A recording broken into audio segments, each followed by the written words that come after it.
Okay, so for our next presentation, we will have Rita Ghawche. Yeah. Rita is a curious mechanical engineer. After graduating in 2020, she worked in the project and building industry, then shifted gears to pursue a research master's in renewable energy. After her internship in France for her thesis, she got selected for a PhD program between IMT Atlantic in France and the University of Sherbrooke in Canada, combining her mechanical engineering background with a focus on advancing renewable energy storage. So please welcome Rita.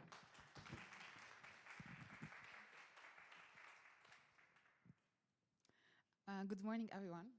I'm so happy to be here with you today to celebrate women in technology. And today our story is a little bit personal. It's not going to be technical. It's about my journey, my ups and downs through this short life so far. Anyway, like a short introduction, as you heard, I am currently a student at the University of Sherbrooke. I'm studying mechanical engineering, a PhD. It's mainly research about trying to replace batteries, like with a new innovative storage solution for compressing CO2 or air. So, as I said, this is going to be just like my personal story, and if you're ready for this journey, buckle up to start our. So the story of the day starts back in 1996 on a very hot morning day in August, where my grandma couldn't stop crying. Why? Because her first grandchild born as a girl.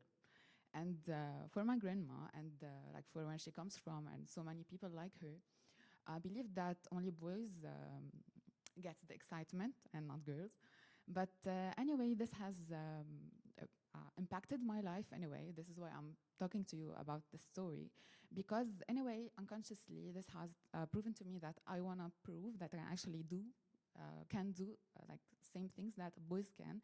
And also my mother, this has pushed her to show me that I can actually do and do whatever I want or achieve whatever I want. So because of that, my mother always pushed me to discover stuff, and due to that, I was a very dynamic child, always doing very naughty things, like dropping the bottles of oil on the carpets or couches, always trying my scissors on the curtains, drawing all over the walls and the floors. I was a very dynamic child. And also I was so curious. I never left my toys alone. I always wanted to destroy them just to discover how they work, how what's inside of them and everything. So I never had a toy intact. It was always destroyed. Growing up, I started to think really what I wanted to become in life. I was so curious. I wanted to discover the world, but at the same time, I was a little bit lost of what I actually want to do. So one day, going back on a Sunday night from my grandma's house, the same grandma that was upset that I was a girl, going back, and I see this huge bridge illuminated at night with all the lights and everything. And I said to myself, I want to build bridges. I want to go and become a civil engineer. And this idea stuck with me through the years. Everyone was asking me what I wanted to do and everything, and I was just so insisting on doing a civil engineering. So I arrived to the final year of school, the baccalaureate, and started I decided to go to the general science where math and physics are taught. So this was the ideal place to do so. And 3 weeks into this year, people from the counseling office comes to our class, and they start questioning us for what we want to do in life and everything. And I discovered that all the people in my class, we were mainly boys, 40 boys, 2 girls, and everyone wanted to do engineering. So for me, I thought forever I was so special. I want to build bridges and everything, and everyone now wants to do the same thing as me, and this is not going to happen. So I decided to pack my stuff and 3 weeks into this year and go to the life science section where biology and chemistry and more diversity is taught. And I said to myself, since I love kids very much, I'm going to become a pediatrician and study medicine. And just like that, I'm deciding my career choices just by like something I love, like just from the idea of it and not actually seeing what it contains. So I moved back to life science section, and I insisted on continuing. Since I've moved so much, I decided to just go for it. Although, honestly, I didn't like biology that much. It was not a subject that I loved. On the contrary, I loved more math and physics, but it was like a choice I did, and I should like abide by it. So because of that, I applied for a pre-med program at a university, and it was like biology, something I didn't really love, but I had to do it. So starting this first year in the university and starting to study things I don't really enjoy and comparing myself to the people around me, especially my friends who were doing engineering, and seeing like the fun stuff for me because I love that, I thought that I'm not actually at the place that I belong, like I don't belong to this place. Especially for the second semester, well, I took a modern physics class. And in this class, we were taught about the aurora, the northern lights, and the physics behind it. And I said to myself, like, what am I doing here? Like, this is something I love. This is something like interests me a lot. So what am I doing here in this biology program? So that night, I go back to my home and talk to my mother and tell her that I'm not actually happy where I am. And I actually want to just drop out of university. And she was so encouraging and tell me that I can actually do that and like do whatever I want. Although this was one of the best decisions I've ever did in my life, but back then it was one of the hardest because I couldn't see actually what's the outcome of it. But at the same time, especially in Lebanon, education is so important. So dropping out of school is like the hard thing. It's a very awful something to do, and you will be judged by it. So because of that, all my relatives were like judging me as I'm a failure now to the family, and especially that this university was very, very costly. So like my family like paid all this money like for nothing. And yeah, I was judged by my relatives, my friends. I lost all my friends and everything. And at the same time, the most important thing I lost was my confidence, my self-confidence. But for now, because dropping out of university at the half of the semester, I was like alone at home. I couldn't like see an outcome out of it. And I couldn't see any more solution because I had lost all my confidence. And because of that, even though I didn't have it, I knew that I must continue and like apply for something, not just stay at home. So, but I was so lost because I couldn't have known what I want to do. But at the same time, I didn't have any more self-confidence to apply to any engineering major or anything. Because of that, I applied for everything. I applied for laws, for architecture, agriculture, physiotherapy. I applied for everything. And just one day, where I was going to pay for the entrance exam of physiotherapy, I discovered that there was an option for me with the same fees to just do an entrance exam for something else, if this exam is like in the same month of like the other exam. So checking on the exams that were there, the entrance exam, I found there's an exam for engineering. And I said to myself, like, I will try it. I will just go for it. And if, like, even if I don't have any more self-confidence, I'm going to do it. If I fail, okay, it's not going to be for me. And while deciding which type of engineering to choose, I said that I'm going to go for the hardest one. Back then, it was mechanical, especially that it's the most challenging. And I wanted to prove my grandma wrong that I can do it. And yeah, it was interesting for me. And at the same time, it's because I didn't quite know what I wanted to do. Mechanical was so broad. And in this way, I can just like discover along the way what I actually want to do. So I applied for this. I like did the test, and luckily or like strangely, it was the first answer I got, and I got accepted for this mechanical engineering program. And I actually went for it.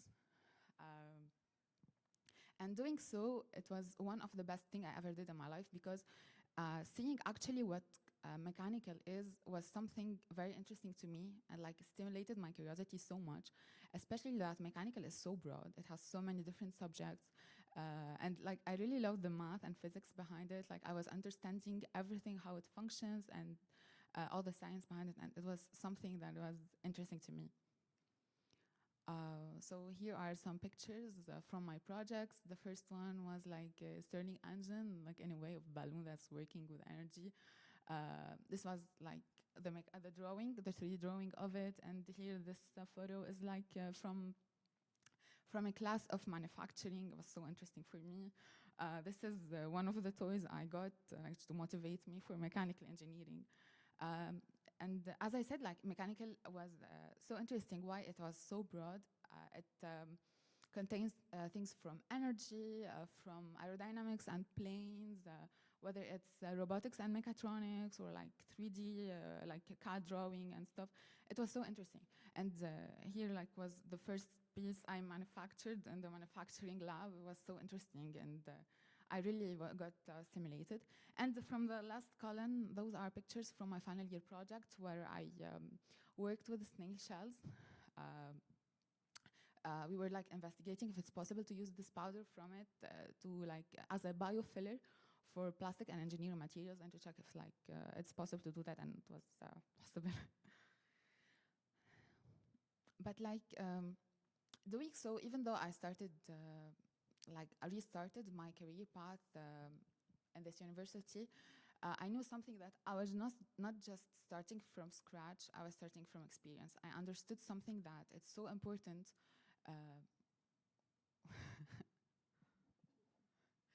I understand that it's so important for me to go and see stuff, for me to judge if it's something I would love to do or something for me. And because of that, I decided every year of engineering to go and do internships in the industry and check for myself if like something I will love or not.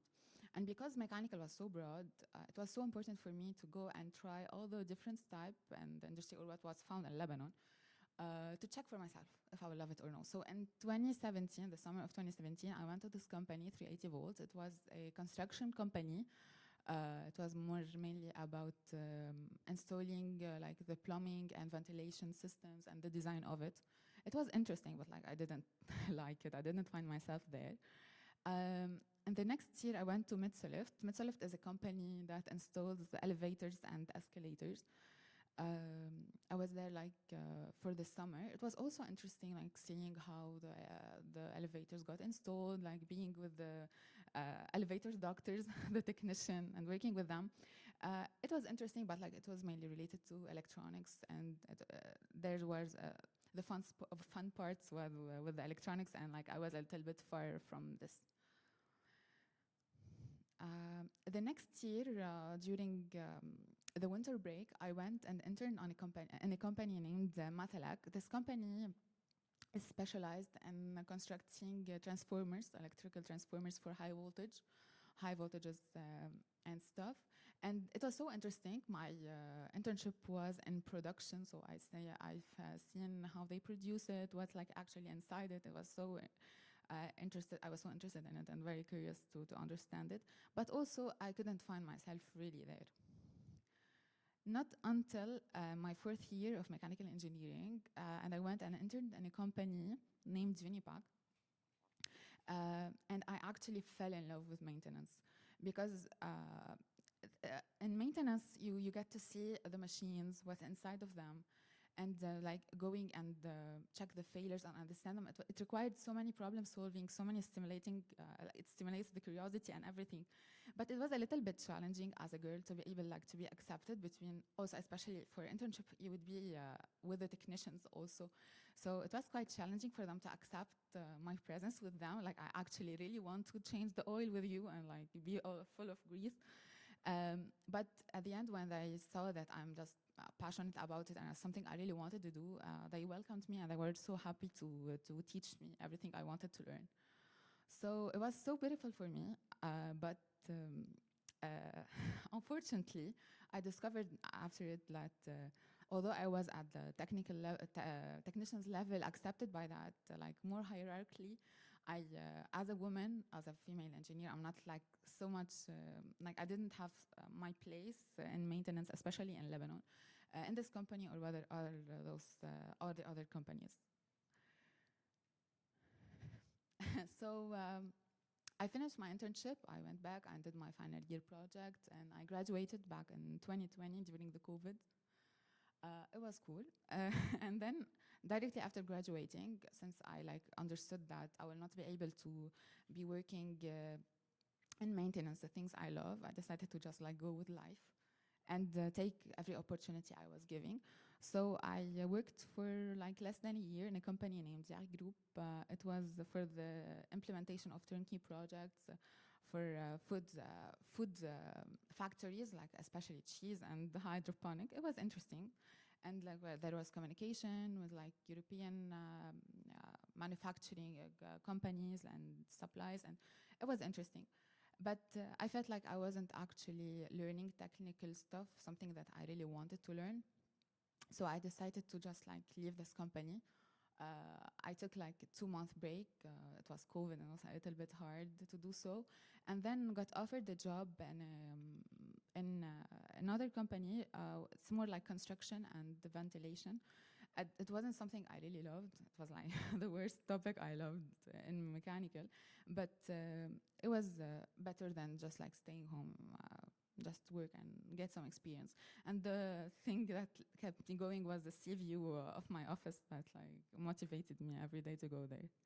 So during this final year, not final year, during this year or working in Jarura Technology, the name of the company, I felt like I did want something more from my life. I didn't just want to be there. I couldn't see myself like working in this company for years. And I said the best solution might be for me to go back to university and study more and specialize in something. And during this year, it was renewable energy was getting the hype between Lebanese and was so up to date. And it was also interesting. And this master's was just 1 year, like 1 semester of courses, and the rest is internship. So I went for it. I was working at the same time, and it was interesting. And at the end of the first semester, like the beginning of the second one, they wanted just one student to go and do their internships in France about indoor air filtration. And I was the one selected for that, and I was so interested to do that, especially that I had now the reason to leave my job and go to France. So I went to France. It was so interesting for me. I loved it so much as the country or as the people, especially that seeing the research in France or abroad, you see so many international people, whether students or professors.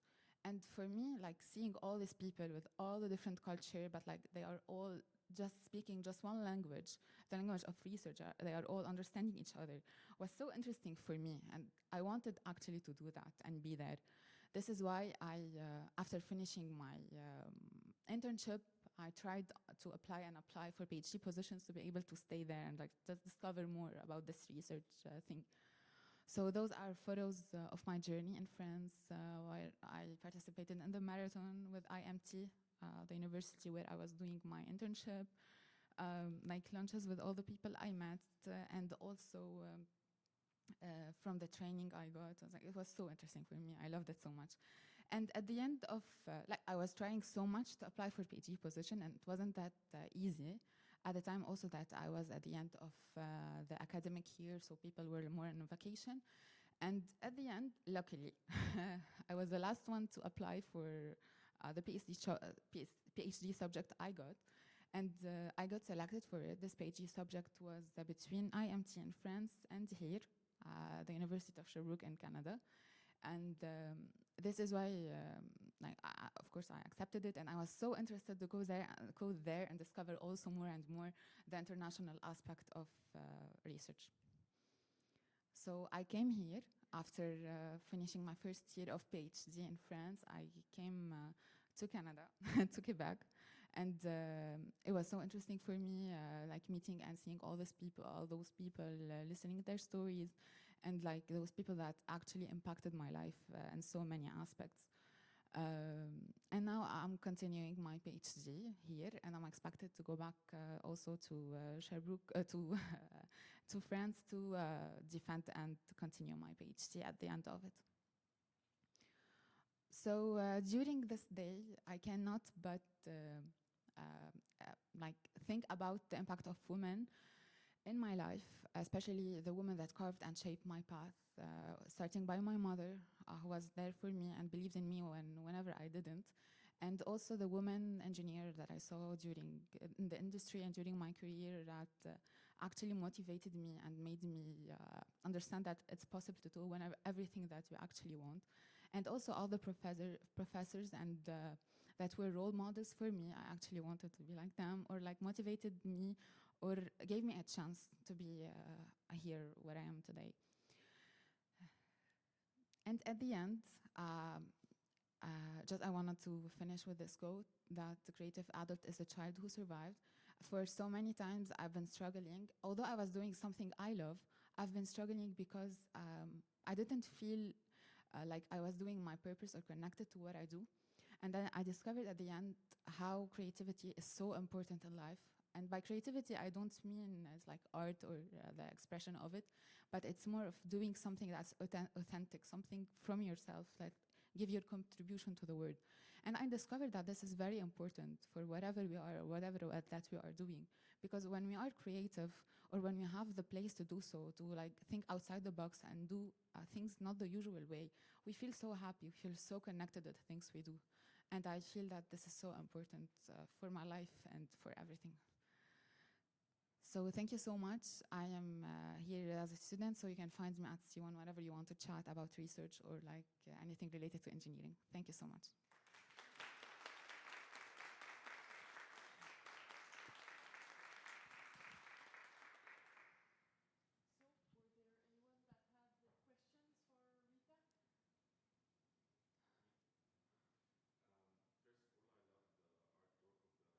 Thank you. Second thing, like as a civil engineer, congratulations on choosing mechanical engineering, not civil engineering. And other thing, like having tried both the industry and the research, and you know, especially for civil and mechanical engineering, it's a male-dominated like field. No one expects like as a woman engineer, you would always be faced with people who would doubt you either in sites or companies and stuff like this. So after you finish your PhD, would you like to stay in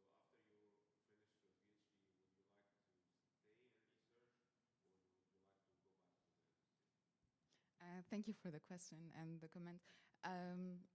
Actually, I discovered that people are going to doubt you anyway, whether you're a female engineer or no. So it's just up to you to prove yourself, and it's your work who actually proves that. So based on that, I will not ever choose my career path just based on this thinking. However, for me, like seeing research and seeing what I said, the international aspect of it, I felt like so addicted to that. And for me, I'm more addicted now to discovering the world, discovering things, whether it's like related to the industry or to research. But it's so important for me to find like the international aspect of it, and at the same time be able to have the space to be creative and to fully express myself. However, although in the industry it's more like you should fit the box to be able to be accepted there. But I do believe that there are so many different positions in life, especially after PhD. It doesn't have to involve like something related to engineering. It could be like something more broad where I hope to find I will be able to like fully express myself there. Thank you. Thank you.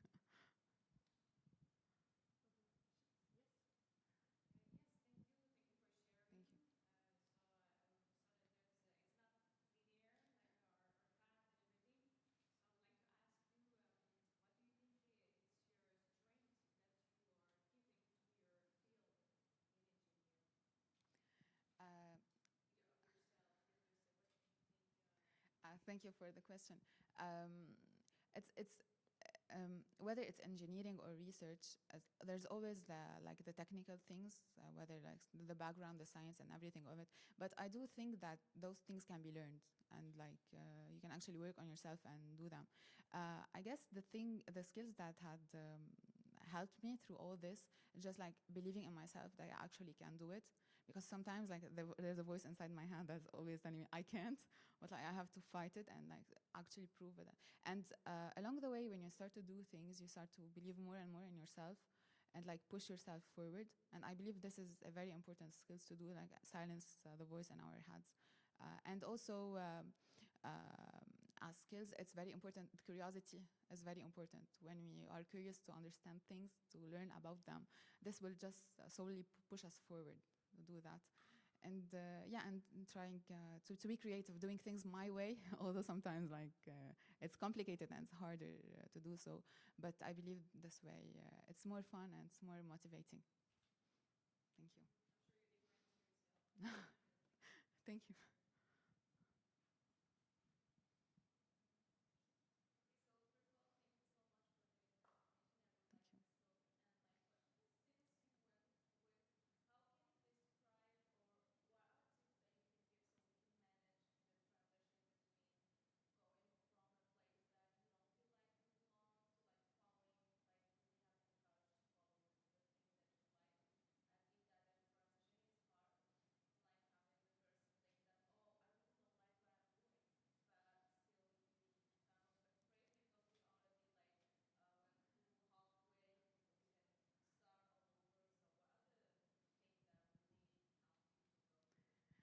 Thank you so much for this question.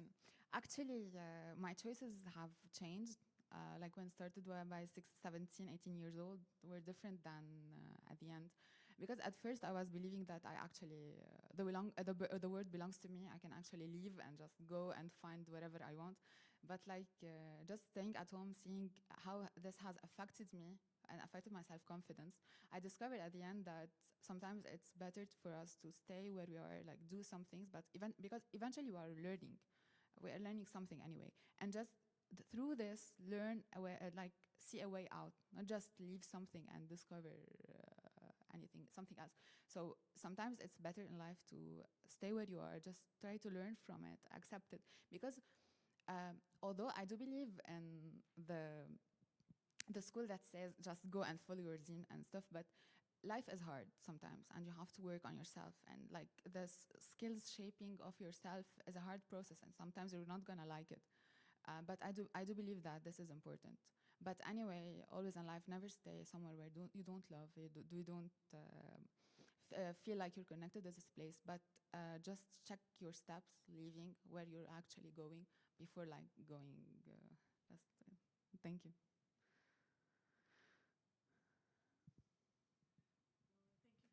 Thank you very much. Thank you so much. So we will have a break of approximately 30 minutes. Donc, on va avoir une pause d'environ 30 minutes, puis après ça, on va recommencer les présentations.